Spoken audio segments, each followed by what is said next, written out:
Hello friends, welcome to Madamadi videos.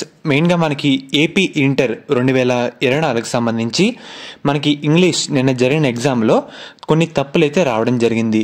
Inter మనకి first year సంబంధించి English question పేపర్లో తప్పులైతే దొర్లాయన్నమాట. సోమవారం నిర్వహించిన పరీక్షల్లో మొత్తం 6 మార్కులకు సంబంధించిన ప్రశ్నల్లో 3 చోట్ల తప్పు ఉన్నాయని మనకి ఇంగ్లీష్ టీచర్లు అయితే తెలిపారు. ఈ తప్పులు మొత్తం ఇంటర్ బోర్డు అధికారుల దృష్టిలోకి తీసుకువెళ్ళామని అధ్యాపకులు అయితే తెలపడం జరిగింది.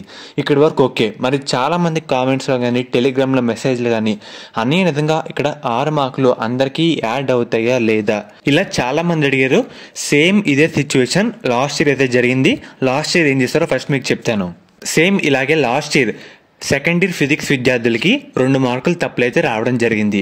విద్యార్థులు అటెంప్ట్ చేసినా చేయకపోయినా ఎంతమంది విద్యార్థులు ఉన్నారో వాళ్ళందరికీ 2 మార్కులు అయితే యాడ్ చేస్తారు. మరి ఈ సంవత్సరం 6 మార్కులు యాడ్ చేస్తారా చేయరా అంటే మీకు ఒకటే చెప్తున్నా. మెయిన్గా మనకి ఇంగ్లీష్ టీచర్లు మొత్తం ఇంటర్ బోర్డు దృష్టిలోకి అయితే వెళ్ళింది.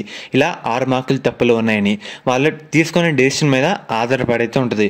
మ్యాక్సిమం మనకి 99% మార్క్స్ అయితే ఇస్తారు. ఎందుకంటే తప్పులు అయితే ఉన్నాయి కదా. చాలామంది ఎగ్జామ్ హాల్లో చెప్పలేదు విద్యార్థులకి ఇలా తప్పులు వచ్చాయని. సో మనకి ఇంటర్ బోర్డు తీసుకునే నిర్ణయం పైన మనకి 6 మార్కులు వేస్తారా వేరా సో మనకి తెలుస్తుందన్నమాట. మ్యాక్సిమం వేస్తారు. ఎందుకంటే లాస్ట్ ఇయర్ కూడా ఇలాంటి సిచ్యువేషన్ రిపీట్ అయింది కాబట్టి మీకు చెప్తున్నాను.